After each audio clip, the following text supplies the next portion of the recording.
Name an elected official whom you admire and why. Ronald Reagan.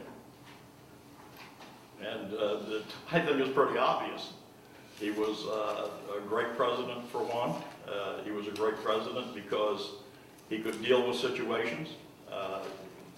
The situation of the airline strike, he solved that very quickly.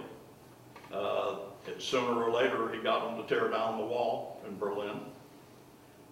Was a straightforward person, had a good sense of humor, and very much dedicated to the Constitution of the United States. Okay, David? In the modern era, Ronald Reagan would be the answer, but in history, I think I would go with Abraham Lincoln, who led this country during probably the most difficult and most challenging times of this country.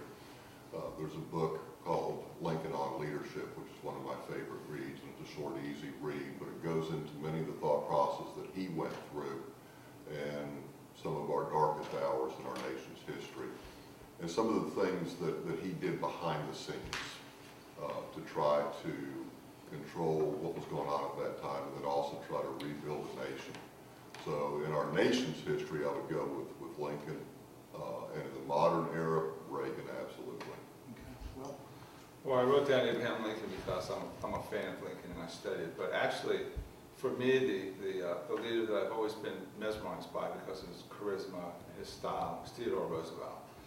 And I look at Roosevelt because, I mean, here's a guy who's the undersecretary for the Navy, and I'm sure I'm talking to probably history professors here, but starts a war on his own. He's so certain that the next problem is Spain and the Caribbean. He dispatches the fleet while the Secretary of the Navy is on vacation.